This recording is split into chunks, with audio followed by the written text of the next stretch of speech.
Pressure बद्दल बोललो. Pressure बद्दल बोलताना आपण फ्लुइड जे घेतलं होतं त्या रेस्ट पोझिशनला होतं, बरोबर आहे. रेस्ट पोझिशनला असताना त्या ज्या सरफेसवरती जो फोर्स आला होता, आपण अशी डायग्राम काढली, हा सरफेस आणि ह्या सरफेसच्या अवतीभोवती लिक्विड आहे, त्या लिक्विडने जो फोर्स एक्झर्ट केला होता हा नॉर्मल फोर्स होता, बरोबर आहे. आपण एखाद्याने त्याला दाखवलं होतं. लेट अस से ए हा त्याचा सरफेस एरिया होता. आपण म्हटलं होतं प्रेशर. प्रेशर काय असतो? नॉर्मल फोर्स एफ फोर्स साठी या नॉर्मल साठी. Normal force exerted by the liquid. Normal force exerted by the liquid at rest on the per unit surface area. Per unit surface area of that surface, त्याला आपण म्हटलं होतं pressure. त्याचं SI unit आपण काय घेतो? फोर्सचं एसआय युनिट न्यूटन, एरियाचं एसआय युनिट मीटर स्क्वेअर, बरोबर. आता मित्रांनो, आपण डे टू डे लाईफ मध्ये दररोज आपण ज्या ऍक्टिव्हिटीज करतो त्याच्यात प्रेशरचा संबंध येतो, बरोबर. मग आता बघा, मी 2-3 उदाहरणं तुमच्यासाठी घेतो. सुटकेस माहिती आहे सगळ्यांना? सुटकेस सगळ्यांनी बघितली आहे. सुटकेस लिफ्ट करण्यासाठी समजा मी 2 उदाहरणं देतो. एक असं हँडल आहे, असं हँडल पण जनरली बघितलं, रेक्टँग्युलर हँडल असतं. आणि सेम समजा याचं मास आहे 10 kg. सेम मासची एक दुसरी सुटकेस घेतो, याचं पण मास आहे 10 kg. यांचं वेट सेम असेल, W = mg, बरोबर आहे. याचा पण मास आहे. पण मी याला हँडल असते, एक वायर घेतो आणि त्या वायरने ते हँडल प्रोव्हाइड करतो, बरोबर आहे. मी याला असं उचलणार, या सुटकेसला मी रेक्टँग्युलर आहे. आता मित्रांनो थोडं समजून घ्या. हे बघा, ह्या सरफेस केस ए मध्ये, फिगर ए मध्ये आणि फिगर बी आहे. फिगर ए मध्ये तुम्ही जर ऑब्झर्व केलं तर बघा, रेक्टँग्युलर हँडलमुळे एरिया काय येतोय? जास्त येतोय. एरिया काय येतोय? जास्त येतोय. मोर एरिया येतोय. प्रेशर काय असतो? Force upon area. एरिया जास्त. रेक्टँग्युलर हँडलमुळे एरिया जास्त मिळतोय, तर प्रेशर काय होईल? ही टर्म काय होईल? कमी होईल. कारण बघा, डिनॉमिनेटर वाढला की रेशो काय होत असतो? कमी होत असतो. म्हणून प्रेशर काय होईल? कमी. लक्षात ठेवा, एरिया वाढला, प्रेशर काय झाला? कमी झाला. म्हणजे आपण सहजपणे ते सुटकेस उचलू शकतो, आपल्याला तेवढा त्रास होणार नाही. उलट बघा, या वायरच्या फॉर्म मध्ये मी हँडल दिलं, तीच सुटकेस तेवढंच होतं आणि ते उचलायचं आहे. वायरच्या फॉर्म मध्ये आपण हँडल दिलंय, तर एरिया कमी झाला. या केसमध्ये pressure = force upon area. Area काय झाला? कमी झाला. एरिया कमी झाला तर प्रेशर काय जाईल? वाढेल. म्हणजे तीच सुटकेस तेवढ्याच वजनाची सुटकेस आहे, पण एरिया बदलतो आहे. रेक्टँग्युलर हँडलमुळे एरिया काय झाला? वाढलेला आहे, त्यामुळे प्रेशर कमी झाला आहे. तेच आपण सर्क्युलर फॉर्म मध्ये वायर टाकली, हँडल दिलं, तर एरिया काय झालाय? कमी झालाय. म्हणजे प्रेशर काय झालाय? वाढलाय. त्रास जास्त होतोय, जास्ती एफर्ट लागतो, जास्ती फोर्स लागतोय, फोर्स तेवढाच आहे, प्रेशर काय लागतोय? जास्ती. येते लक्षात? हे झाल्या 2 गोष्टी. आणखीन एक उदाहरण दैनंदिनीमध्ये आपण शिकतो. सगळेजण खिळा मारताना बघितलं, भिंतीवरती आपण खिळा मारतो, बघितलाय का सगळ्यांनी? त्याला आपण इंग्लिश मध्ये बोलतो नेल. खिळा मारतो ना आपण, ही भिंत आहे, त्या भिंतीवरती आपल्याला खिळा मारायचा आहे. मित्रांनो, जनरली नेलचा जो एंड पार्ट असतो, तुम्ही बघितला, खिळ्याचा जो शेवटचा पार्ट असतो हा टेपर्ड असतो, बरोबर आहे. हा काय असतो? टेपर्ड असतो. आपण इकडून प्रेशर लावतो, इकडून फोर्स लावतो, आता किती प्रेशर येणार? Pressure = force upon area. येते लक्षात? आता बघा, टेपर्ड केल्यामुळे पॉइंटेड एरिया आला की नाही? शेवटी टोकदार आहे ना, एरिया काय आला? एका पॉइंट सारखा आला की नाही? बघा, हा पॉइंटेड एरिया आहे, म्हणजे एरिया खूप कमी आहे. एरिया काय झाला? खूप कमी झाला, म्हणजे प्रेशर काय झाला? खूप वाढेल. म्हणून हा खिळा सहजपणे भिंतीत जातो. येते लक्षात? कारण जास्ती प्रेशर भेटतो त्याला, कारण एरिया काय होता त्याचा? खूप कमी होता, पॉइंटेड होता. म्हणून सहजपणे हा खिळा पेनिट्रेट करू शकतो, कारण प्रेशर त्याला जास्त भेटतो, एरिया त्याचा काय? कमीत कमी. हे जर तुम्ही उलट करून बघा, तीच भिंत, तोच खिळा, फक्त त्याचा एरिया बघा, हा रेक्टँग्युलर करून दिला, असं जाड एरिया केला, रफ एरिया केला. मारून बघा बरं एखादा किडा, सहज जायचं तुम्हाला, आज जाणार नाही. येते लक्षात? अशा पद्धतीने आपण प्रेशरचा कन्सेप्ट समजून घ्यायला पाहिजे की एरिया वरती बदल झाला तर प्रेशर व्हेरिएशन्स कसे होतात. कधी एरिया वाढणार कधी एरिया कमी होणार, त्याच्यानुसार प्रेशर व्हेरिएशन हे होत असतं. मी सुटकेसचं उदाहरण दिलं, तुम्हाला खिळ्याचं पण उदाहरण दिलं की एरिया हा पॉइंटेड आहे, खूप कमी एरिया आहे, प्रेशर खूप जास्त सहजपणे या भिंतीत चालला जाईल. पण एरिया जास्त दिला तर हा सहजपणे भिंतीत जाणार नाही, कारण एरिया वाढतो. येते लक्षात, प्रेशर कमी. अशा पद्धतीने आपण प्रेशर बद्दल समजून घेतलं पाहिजे. नक्की समजलं आता, pressure is normal force upon area. आता मित्रांनो आपण पुढच्या गोष्टीकडे जाऊया. प्रेशरचं SI unit Newton per meter square, त्याला अल्टरनेट नाव पास्कल. येते लक्षात, अशा पद्धतीने आपण शिकलो आहे. आता एक शब्द येईल तुम्हाला, hydrostatics.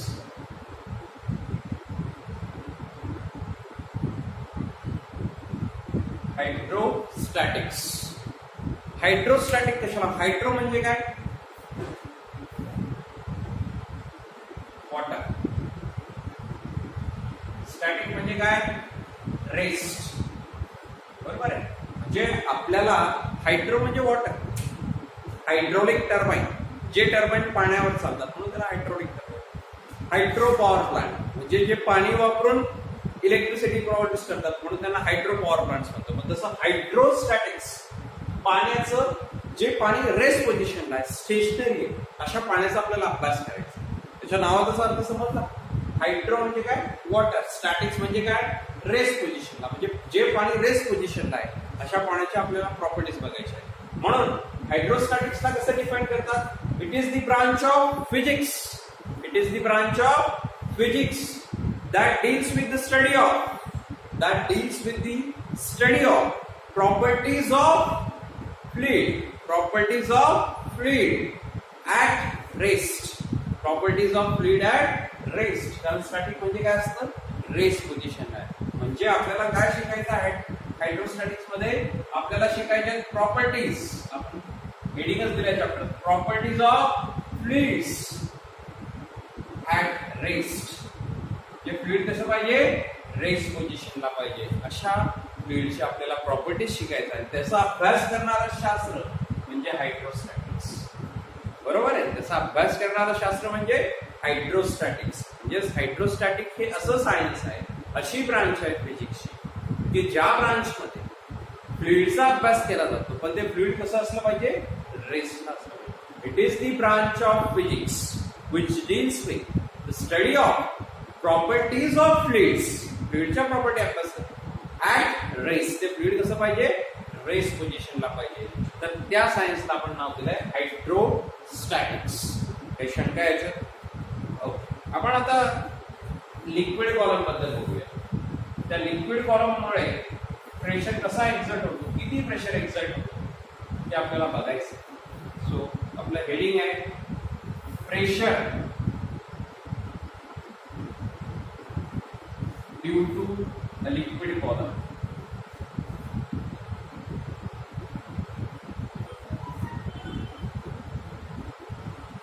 Pressure due to liquid column. आता लिक्विड कॉलम म्हणजे काय? एक इमॅजिनरी सिलेंडर कन्सिडर करा. हा सिलेंडर, या सिलेंडरची हाईट आहे h. The height of the cylinder is h. All right. Liquid column याचा कॉलम आहे एक प्रकारे, त्याच्यात हे लिक्विड भरलेलं आहे. समजा हे पाणी भरलेलं आहे.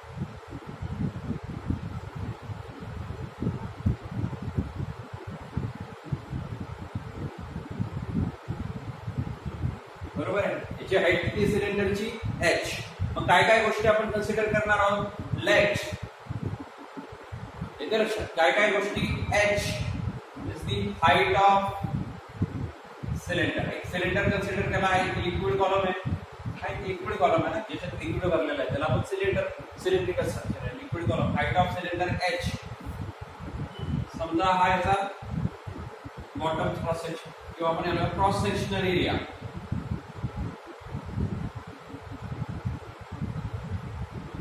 Of cylinder.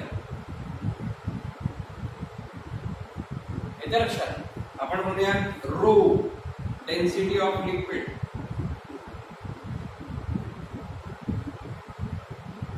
त्याला काय म्हणूया आपण? Rho is the density of the liquid. m is the mass of the liquid. ह्या गोष्टी आपण कन्सिडर केला. आपण एक लिक्विड कॉलम कन्सिडर केला, म्हणजे एक सिलेंडर कन्सिडर केला ज्याची हाईट एच आहे, त्याच्यात एक लिक्विड भरलंय, त्याची डेन्सिटी किती आहे रो. हा खालचा surface area, cross sectional area consider केला ए, ज्याचं मास किती आहे एम. बरोबर आहे. आता हे लिक्विड इथं फिल केलेलं आहे या सिलेंड्रिकल स्ट्रक्चर मध्ये मित्रांनो. तर त्या लिक्विडचं जे वेट आहे ते वेट कसं ऍक्टिव्हेट, म्हणजे हा लिक्विड मुळे जो फोर्स येणार आहे तो फोर्स बॉटम वरती पण जाणार आणि साइड्स वरती पण जाणार. पण साइड्स वरच्या फोर्सचं काय होणार, इकडे फोर्स एक्झर्ट केला म्हणजे हा रिएक्शन प्रोव्हाइड करेल, इकडे फोर्स एक्झर्ट केला म्हणजे हा पण रिएक्शन एक्झर्ट करेल. हे दोन्ही रिएक्शन्स एकमेकांना अपोजिट आहेत, म्हणजे हे बॅलन्स नील होतील. म्हणून हे आपण निग्लेक्ट केलं. मग एकमेव फोर्स जे काय आहे वेट आहे, जे कसं ऍक्टिव्ह व्हर्टिकली डाऊनवर्ड. आणि हा जो सगळा प्रेशर आहे या लिक्विड मुळे या वजनाचा, हा कुठे येईल बॉटम वरती. बरोबर आहे. हे सगळं लिक्विड एकदम बॉटम वरती प्रेशर एक्झर्ट करेल. म्हणून आपण म्हणूया pressure exerted by the liquid on the bottom of the cylinder of area A. So area किती आहे A. या टोटल लिक्विड मुळे ह्या बॉटम वरती किती प्रेशर एक्झर्ट झाला हे आपल्याला काढायचं. प्रश्न समजून घ्या. हा लिक्विड कॉलम आहे, pressure due to liquid column topic होता, एक सिलेंडर कन्सिडर केला. तर इकडे पण प्रेशर एक्झर्ट झाला, भिंतींवरती पण प्रेशर एक्झर्ट झाला, पण त्याचे रिएक्शन्स काय आले अपोजिट. ते वेक्टरने बॅलन्स. फक्त एकमेव काय राहिलं मग वेट, जे कसं ऍक्ट होतं व्हर्टिकली डाऊनवर्ड. मग याला म्हणून आपण F is equal to mg, weight is equal to mg. आता मला सांगा pressure exerted by the liquid on the bottom of the cylinder of area A. प्रेशरचा फॉर्म्युला काय मित्रांनो, F is equal to normal force. हा normal आहे की नाही या सरफेसला, नॉर्मल फोर्स अपॉन एरिया. बरोबर आहे. नॉर्मल फोर्स काय असतो मित्रांनो, वेट म्हणजेच काय mg अपॉन काय एरिया. बरोबर आहे. आता मला सांगा but what is mass upon volume. Mass upon volume म्हणजेच काय डेन्सिटी. म्हणजेच काय आलं ते लिहू शकतो का, mass is equal to density into volume. Density into volume. बरोबर आहे. If V is the volume and this is the rho is the density. बरोबर आहे. But what is volume? Volume काय असतो, हा एवढा एरिया आणि एवढी हाईट, हे एवढं व्हॉल्यूम आहे की नाही. हा एरिया क्रॉस सेक्शनल एरिया आणि ही हाईट, म्हणजे काय झालं टोटल व्हॉल्यूम. म्हणजे व्हॉल्यूमला आपण कसं लिहू शकतो, area into height into density. म्हणजेच काय मास ऑफ द लिक्विड. बरोबर आहे. हे कसं आलं, मास म्हणजे काय डेन्सिटी इंटू व्हॉल्यूम. डेन्सिटी काय असतं रो, व्हॉल्यूम किती व्ही. व्हॉल्यूम काय area into height, area into height. एवढ्या हाईट मध्ये एवढ्या एरियामध्ये किती लिक्विड असेल म्हणजे तेवढं त्याचं काय व्हॉल्यूम. म्हणजे area into volume, area into height into density. मग ही एम ची व्हॅल्यू किती टाकूयात, म्हणून P is equal to pressure is equal to M काय ए एच रो अपॉन हा जी इथे राहिला अपॉन ए, म्हणजे हे ए कॅन्सल झाला. म्हणजेच काय एच रो जी. प्रेशर किती आला एच रो जी. ह्या लिक्विडमुळे ह्या बॉटम सरफेसवर जो एच एवढ्या हाईटला आहे तर किती प्रेशर एक्झर्ट झाला एच रो जी. बरोबर आहे. किती H rho G. H is the height of the cylinder और liquid column, rho is the density of the liquid and G is the acceleration due to gravity. हा महत्वाचं derivation आपण घेतलं, एकदम महत्वाचं आहे. Pressure is H rho G. इथे कुठेही एरियाचा संबंध नाही आहे. आपण डिराईव्ह केलं, डिराईव्ह करताना आपल्याला लक्षात आलं की जे फायनल एक्सप्रेशन आलं इथे एरिया जे pressure exerted by the liquid column, pressure exerted by the liquid column is independent of the area. म्हणजे बेसिकली हा कुठल्याही शेपचा असला तरी हाईट तेवढीच असती. म्हणजे हा शेप आणि साईज वरती पण प्रेशर डिपेंडंट नाही, एरियावरती प्रेशर डिपेंडंट नाही आहे. हे एक्सप्रेशन आपल्याला लक्षात आलं. Is that clear. काही शंका आहे मित्रांनो याच्यात? बरोबर आहे. आता आपण हळूहळू या पुढच्या गोष्टीला जाऊया. एअर कॉलम कशाला म्हणतात, ऍटमॉस्फेरिक प्रेशर, जसं मी मागच्या लेक्चरला तुम्हाला सांगितलं त्या गोष्टी आपल्याला शिकायच्या. मित्रांनो, तर आपण pressure due to liquid column बघितलं. आता तो बॉटम वरती किती प्रेशर एक्झर्ट होतोय, एच रो जी. तो फक्त या लिक्विड मुळे होता ना, फक्त या लिक्विड, या लिक्विड कॉलम मध्ये जेवढा लिक्विड होतं त्याच्या वेट मुळे त्याच्या टोटल किती प्रेशर एक्झर्ट झाला, एच रो जी. पण या लिक्विड कॉलमच्या बाहेर एअर पण आहे ना, ऍटमॉस्फिअर आहे की नाही, हे सगळी एअर आहे. हा एअर पण एक एअर कॉलम तयार करेल. जसं आपण लिक्विड कॉलम म्हटलं तसं एअरचा पण एक कॉलम ऍटमॉस्फेरिक एअर आहे. मग हा एअर पण वेट आहे, हे पण तसं आहे व्हर्टिकली डाऊनवर्ड. बरोबर आहे. आणि हा पण काय एक्झर्ट करेल, प्रेशर. म्हणजे बॉटमचा जर तुम्ही विचार केला तर बॉटमला टोटल प्रेशर किती येणार, pressure due to liquid column तो किती आहे, एच रो जी. आणि pressure due to this surrounding air, हा एअर कॉलम पण काय एक्झर्ट करेल, प्रेशर. मग हा ऍटमॉस्फेरिक एअर आहे म्हणून याला म्हणतात ऍटमॉस्फेरिक प्रेशर, P0. याला काय म्हणतो आपण, atmospheric pressure. Pressure exerted by the air in the surrounding. Surrounding मध्ये जी काही एअर असते आपल्या आजूबाजूला, ती एअर जो प्रेशर एक्झर्ट करते तो असतो ऍटमॉस्फेरिक प्रेशर. कोणता प्रेशर असतो, ऍटमॉस्फेरिक. त्याला आपण P0 ने घेतो. आपल्याला माहिती आहे नेहमी आपण घेतो त्याला एटीएम प्रेशर पण म्हणतात. ATM stands for atmospheric. ATM atmospheric pressure कशाने दाखवतो आपण, P0 ने. कशामुळे येतो, एअर मुळे, सराउंडिंगला जी एअर असते त्याच्यामुळे. तर ऍटमॉस्फेरिक प्रेशर असतो 1.01 बार. 013 पण घेतात काही लोक, 1.013 बार. आणि बार काय आहे, प्रेशरचं युनिट आहे. मग बार आणि आपलं रिलेशन काय, 1 bar is equal to 10 to the power 5 newton per meter square. बरोबर आहे. 1 bar is equal to 10 to the power 5 newton per meter square किंवा 10 to the power 5 पास्कल.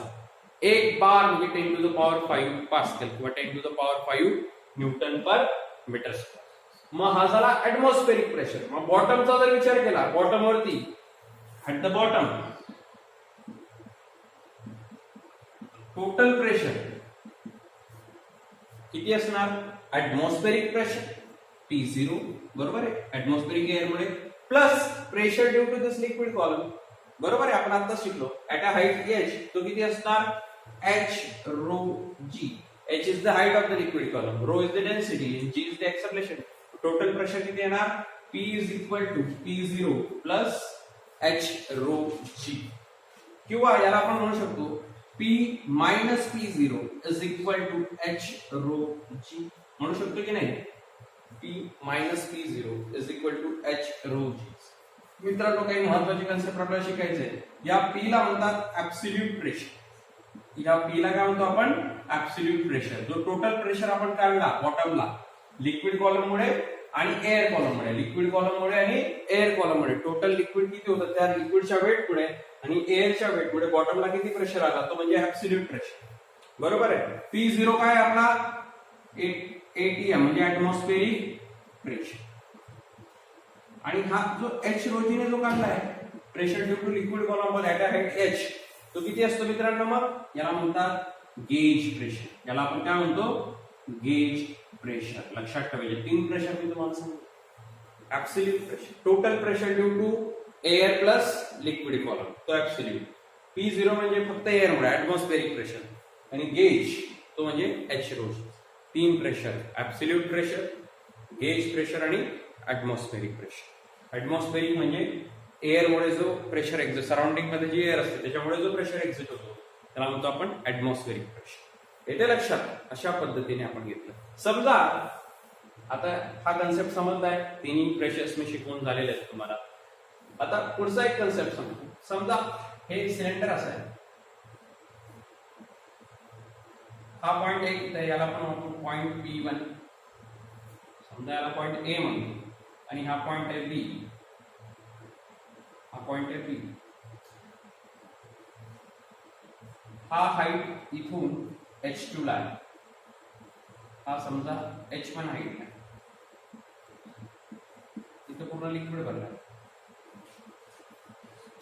ह्या लिक्विड मुळे पॉइंट ए वरती किती प्रेशर असेल, ह्या लिक्विड कॉलम मध्ये 2 पॉइंट्स, पॉईंट ए आणि पॉईंट बी. पॉईंट ए वरती किती प्रेशर असेल लिक्विड कॉलम मुळे रो किंवा आपण म्हणतो एच रो जी म्हणतो ना, हाईट किती आहे h1 रो जी. डेन्सिटी दोघांची सारखी एकच लिक्विड आहे. एक्सेलरेशन ड्यू टू ग्रॅव्हिटी सगळ्या ठिकाणी h1 row G point A ला. तसंच पॉईंट बी ची हाईट किती आहे h2. मग पॉईंट बी ला किती प्रेशर असेल, हा झाला पॉईंट ए ला. पॉईंट बी ला किती h2 रो जी. लक्षात आलं, जसा हाईट बदलेल तसा तो प्रेशर बदलतो. h रो जी जेवढा हाईटला आहे तेवढी height into rho into G. Point A h1 हाईटला आहे, पॉईंट बी h2 हाईटला आहे. म्हणून h1 row G point A ला, pressure at is h2 rho G. समजलं नक्की? आपण ऍटमॉस्फेरिक प्रेशर कशाला म्हणतो ते शिकलो, गेज प्रेशर कशाला म्हणतो ते शिकलो, ऍब्सोल्यूट प्रेशर कशाला म्हणतो ते शिकलो. Pressure due to liquid column बॉटमला किती ज्या हाईट यायची लावतो ते आपण शिकलो. अशा पद्धतीने हा महत्वाचा कन्सेप्ट आहे. आता आपल्याला पुढच्या चॅप्टर मध्ये हायड्रोस्टॅटिक पॅराडॉक्स कशाला म्हणतात, पास्कल्स लॉ आणि हायड्रोस्टॅटिक पॅराडॉक्स हे महत्वाचे कन्सेप्ट आपल्याला शिकायचे. ओके, सगळ्यांनी हा व्हिडिओ समजून घ्या. काही तुम्हाला शंका असतील, व्हिडिओमध्ये समजलं नसेल तर मला व्हॉट्सअपला रिप्लाय करा, मी पुन्हा एक्सप्लेन येतं लक्षात. पण सगळ्यांनी आवर्जून हा व्हिडिओ कम्प्लीट बघा, शांततेत बघा. तुम्हाला मी ज्या नोट्स टाकेल ह्या व्हिडिओच्या उद्या त्या नोट्स पण वाचा, आणि तरीही काही शंका असेल तर you can come back to me. Okay, चल, थँक्यू.